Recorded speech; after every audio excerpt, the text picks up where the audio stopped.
What is your sole purpose in this army?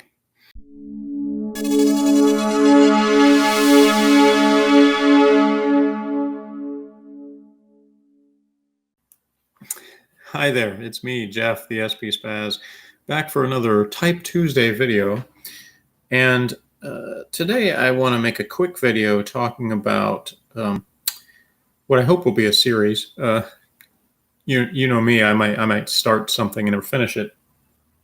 Tends to be something I do, but my intention is to do this for each one of the four temperaments at least. Let's talk about certain buzzwords. And sometimes I use buzzwords in negative connotation, meaning things that are kind of meaningless that people say that are just sort of trendy words, in some cases made up words. I'll talk about that in another video. But in this case, I'm actually using it not necessarily in a negative light. In fact, mostly in a positive way, because I want to tell you, this is sort of like tips for if you are of a different temperament, how you can better sort of connect with a certain temperament, or talk to them in a language they understand, I guess you could say. Because as I said in the video I did about the purpose of typology, I'm all about like improving communication and relationships between people, and that's what I think the purpose of sort of learning the other temperaments mentalities, and the words they tend to use, and all that sort of stuff, why that's a important thing. And I figured I'd start with the Guardians for a couple of reasons. One, because there's more Guardians, SJs, than any other temperament group. Somewhere probably between 45 to 55% of the people out there. So there's a lot of people.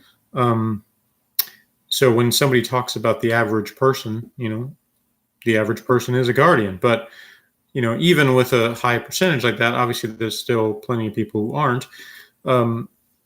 So if you're not a Guardian, and but you have a lot in your life, whether it's work, school, relationships, whether it's personal or business transactions, chances are most environments you go to in the world, are going to be majority Guardian. There are exceptions to that. There are certain communities within the world at large where you find a larger percentage of the other temperaments. I've already talked about artisans being more in the world of athletics and entertainment, and there are obviously environments where you find more of the idealists and rationals as well. But today we're going to talk about just the Guardians, and a lot of people who may work at jobs that kind of have a lot of just sort of the entry-level workers, or the people that are just the ones who basically do the main sort of basic duties of the business, whatever the business might be.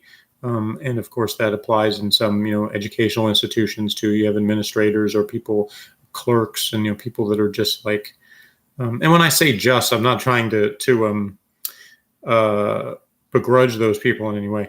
I just mean just in terms of simplifying that these are not people that have a bunch of dynamic things happening within their job, in terms of they have a consistent, like, kind of 9-to-5 job where they do certain duties the same every day, and usually they like it that way, if they are of the Guardian temperament. So if you're in an environment where you have a lot of those people, and you're kind of like not communicating well with them, or feeling like you don't quite get with the program or know what's up with them, the first word that comes to mind is honor, because that's something that some people may sort of mock that, but it's usually something that in general is important to Guardian types. And when I say honor, it doesn't necessarily have to be a big showy kind of honor, meaning like something like somebody getting a medal, or wearing like a uniform with a bunch of ribbons on it or something. There are like ceremonial honors, but there's also just sort of basic human honor, in terms of what somebody believes their sort of image or reputation is with other people. They want to be Guardians want to be respectable and appreciated for doing those basic things and being, a good quote unquote person, in whatever way that their particular community defines that. So what I have found is, in my job, just to give an example, I noticed that most of I work in an office, but it's a office that is for a restaurant franchise that owns a large group of restaurants, and most of the managers we have of those restaurants are guardian types, and that becomes pretty evident when you have a meeting full of them and they all express sentiments that can pretty easily be categorized that way. And when somebody doesn't, they tend to stand out pretty obviously. But so what I figured out is when I would have communications with the managers, oftentimes on the phone, but not always. Sometimes it was in person. That when it was a situation where they had made a mistake or forgotten something, and there was something that I needed them to do, that I pointed out, this needs to be fixed, or this needs to be changed, or something needs to be done that hasn't been done, that I could kind of ease the blow of that, by saying, your honor is still intact.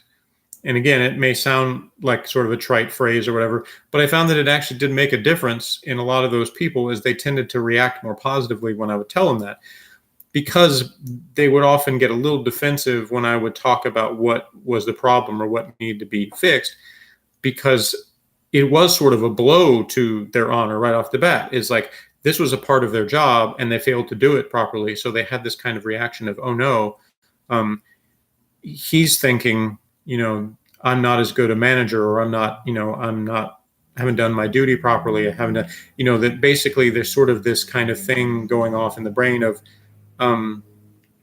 I need to convince the person I'm talking to, that I'm still, a respectable manager because I've made this mistake. In some cases, it wasn't some horrible mistake. It was something that, was a common thing that could be fixed fairly easily. But there was always at least a little bit of that kind of feeling like, if they were somebody who, did actually takes pride in their job, which obviously there's some people that, don't. They're just kind of in it for the paycheck. But if they had any inclination for that at all, then usually there was at least a little bit of sort of a feeling of disappointment that they'd let down, not me personally, but just sort of the company, their job position, the authority figures, whatever. And when I would tell them, don't worry, your honor is still intact, it was not a sarcastic comment. It was instructive, maybe. I mean, it was practical, purposeful. It was something to kind of quickly set their mind at ease in that I'm not criticizing your ability as a manager. I'm just trying to get at, this is the problem that I need fixed. So it's sort of cutting to the chase in a direct way, but also kind of easing the blow, cushioning the blow in a way, in terms of by using that term. Now, there's obviously other words that you could use that guardians will tend to respond to, like duty and responsibility, and I mentioned respectable, something they want to be. So all those are good. I just had that personal example of finding honor to be one that many people responded to. So that's just an example of a few words that you might try using. If you're in a situation where you're speaking to a guardian type person, somebody who values those things more than anything else. And again, I want to stress that I'm not saying these things to the other temperaments to say these are things to use to be deceptive anyway. Not to say these things if you don't mean them. But of course, even if you don't mean them, they still can be useful in certain situations if you're trying to have something happen. But that's not my intention here. I'm not trying to teach or promote deception of guardians or in any way. I'm just saying these are things where you can sort of say these things and actually mean them, even if they aren't something that's necessarily important to you. For instance, somebody telling me my honor is still intact really has no impact on me whatsoever. And I'm kind of like, thanks, that's kind of more my reaction. But like I said, I've gotten a positive response from actual SJ types to saying that to them. So it's something, you might try. And I don't mean necessarily has to be that specific phrase that I used, but something to that effect where you're reassuring them that basically the things that are important to them in terms of their duty, responsibility, respectability, honor, all those things are not what you are talking about if you are using constructive criticism or just trying to get something solved or figure something out. That it's a way to sort of, cushion things where you want to clearly state, this is not what I'm talking about. You don't need to be worrying about me making any kind of internal judgment of you based on this action. This is just what we have to do. So it's kind of a way of, especially in a job situation, of speaking to that person in a way that connects with them, but also you're able then to get to the crux of what the actual problem is and what you need to do. So sort of just a communication tip there. And like I said, hopefully I'll do these for the other temperaments as well. Not necessarily next week or the very next video I do in Type Tuesday, but it could be. I don't know yet. I try to keep these flexible. But I figured I'd start with that. And if you have a comment on that, by all means, leave it. Let me know if you have used any of those words or other words with SJ types with success, and things that have been effective in terms of connecting with, if you're not an SJ, how you've maintained those relationships. Or if you have any questions about what I'm talking about, you don't understand what I'm getting at or anything like that, then again, feel free to leave me a comment or a question and we can discuss it further, whether it's in video or just in text. And if you haven't subscribed yet, please do that. Hit the bell for notifications if you haven't. Like and share the video with all of your friends that work with or spend time around guardians and need to know those important words. So anyway, thanks a lot for watching. Please do comment, and see you next time.